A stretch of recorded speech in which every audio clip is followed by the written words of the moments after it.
plan. Good day, world. Welcome to Be in the Moment. It is my great honor to be here today with Kurt Wuckert Jr., Bitcoin historian and developer and leader of the Gorilla Pool Mining Collective. Good day. How are you, Rory? Fabulous. I'm so happy to be here. We are live from the London Blockchain Conference here in the heart of the city of London at the QEII Centre. Welcome to London Blockchain Conference. Please take your seats. The conference is about to begin. Nice. And the early bird gets the worm. So, Kurt, tell me, Ordinals is a huge phenomenon. Bloomberg just released news about Ordinals just over the night while we were sleeping. So what's your experience with BRC 20 tokens and Ordinals? Well, quite a bit, actually. So tokens actually are one of the major things that got me interested in Bitcoin initially.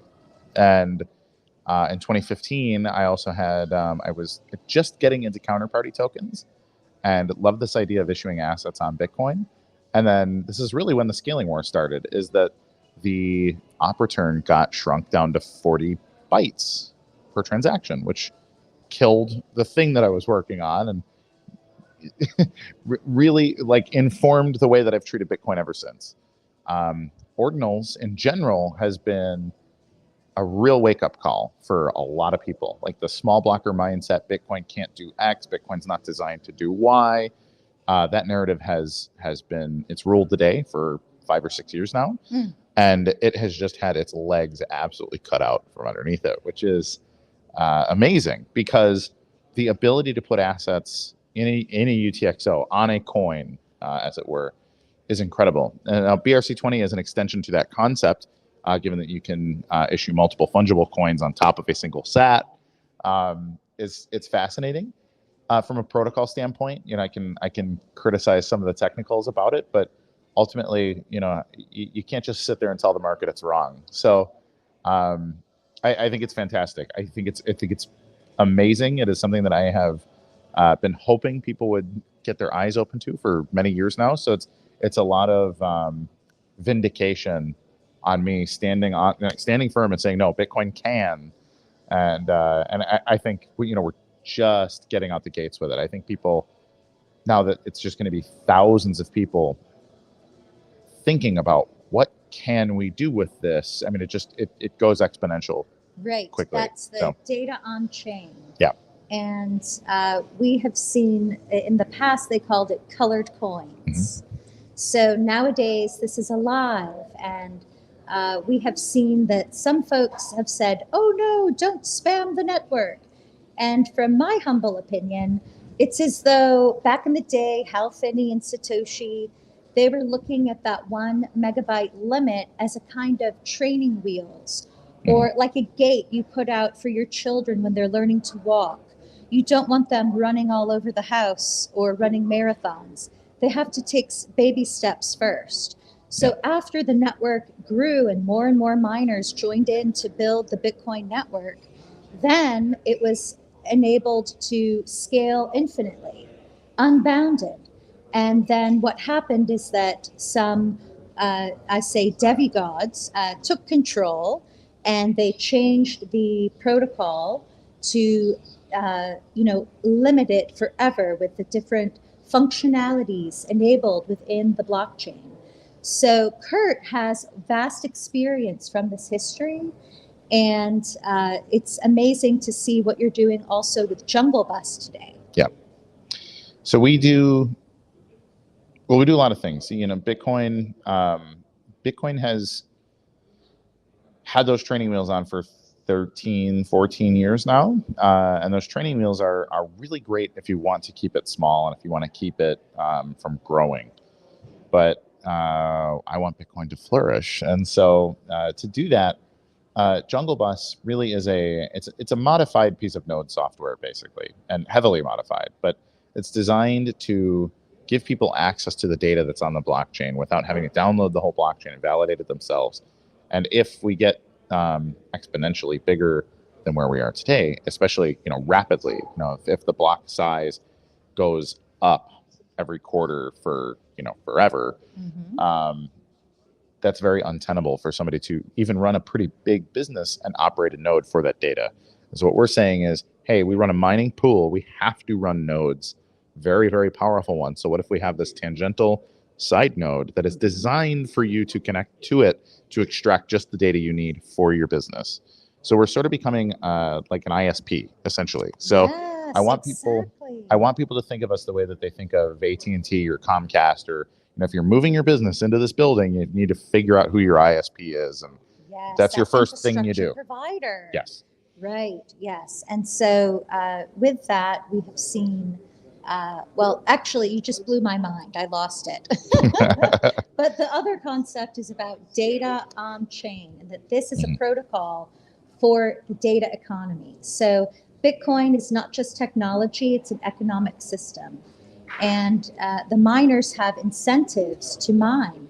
And it's not going to be a subsidy forever that gives that incentive. It is the fees that will give that incentive. And like Bloomberg reported, the Magic Eden representative said there had been over 200 million, I believe, dollars worth of liquidity coming into the NFT space of Ordinals just in the past month. Wow. I believe it. I mean, memes are money. Data is money. I like all of it. I think, the convergence of AI into the normal human element, like all of a sudden everybody uses ChatGPT and all of these things. Like, well, what is that? That's data ingestion, data processing, and valuable data. What is the value of data that you can utilize? And so at this point, if people don't think data is money, I kind of don't know what to tell them. But, Bitcoin allows us to take every byte of data and attach value to it and make exchanges with that data. And again, just giving those tools to people, I don't know what they're going to invent with it, but if you keep taking multiple things of value and you remove friction from them and you allow them to be put together in ways that can create exponential value, like, that's a world I want to live in. So I'm very excited for it. Right, and that's why we're thrilled to be here today at the London Blockchain Conference, founded by Air Ventures and the CoinGeek team. There are so many businesses that are here that are building these solutions that could be used for logistics, supply chain, music, digital rights of music and the music industry and the arts. It's just, so many opportunities are there for companies to engage in and to monetize their data or to make the most of the data economy. So who are you most excited to see their presentation today? Oh man, tons of them actually. I'm not normally such a nerd for wanting to watch all the stuff, and as like kind of staff, I have a booth here. Like I'm very busy, but so I normally don't get to see a lot of these things. But Calvin's probably speaking right now, doing his intro. Craig has a couple presentations. I think anything related to the like IPv6 related stuff, the Terranode stuff. There's a couple of panels that I'm really interested to see, and it's all for me. It's always going to be like scaling specifics, infrastructure, and tokens. Like those are the things that really blow me away. I'm actually much more of a classic like Bitcoin is cash kind of guy, but I feel like that conversation has been like, we get it, right? It's money. I want to trade bubblegum for Bitcoins, and like that's fine. Right. It's like, the old it's that and more. Right, exactly. Like there's just not much to talk about there anymore. Yeah. But it's ubiquitous. It matters. In 20 years, if there's not a billion transactions a day of people buying their groceries, then we've also failed. But we shall be victorious. Yes. Ever victorious. Yes. But all that to say, I'm very interested in the tech futurism aspect of the whole thing. So it's I'm going to be a little bit of a fanboy and a nerd and sit and watch some Awesome. presentations. I love it. I love conferences so much. There's so much to learn. And earlier I met Kane from Vionex, and he's one of the lead developers of the STAS protocol. Yes. And so he explained to me that STAS will also offer ordinals on STAS tokens. So it's almost like you have a plate at a buffet, and you can pick and choose what you want to put on that plate and then hand it around to others. Yeah. So I love that. No, it's brilliant. That's kind of the beauty of Ordinals being a SAT-based token and STAS being a script-based token.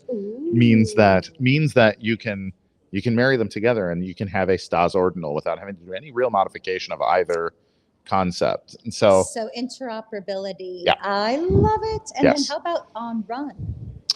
Run, actually, you could also integrate Run because Run is an op-return-based protocol. But we've basically discovered the inefficiency of Run at scale. Given we've had days where there's 20 million Run token transfers and mints and melts and all of that.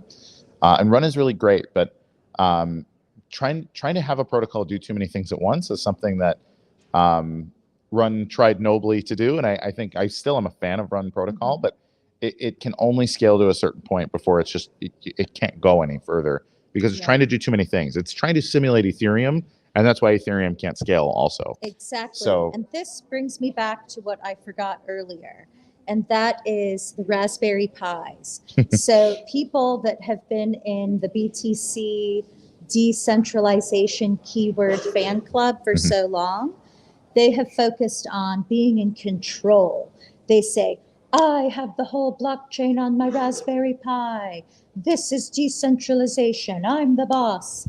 And what you're doing and how Bitcoin is enabled at its birth is to have competitive advantage, have competition, to scale up into data centers where they're competing to run the network that then fuels the whole infrastructure of the data economy of the world.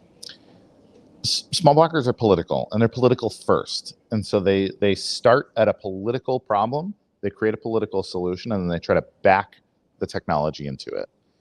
That's not how free markets work. So free markets specialize.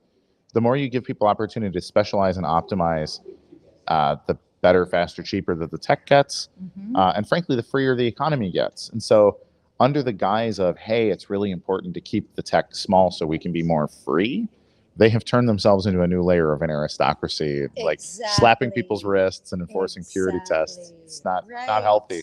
And the lack of health in their culture has shown how quickly, like, the Ordinals thing has replaced the mind virus going on over in the BTC camp.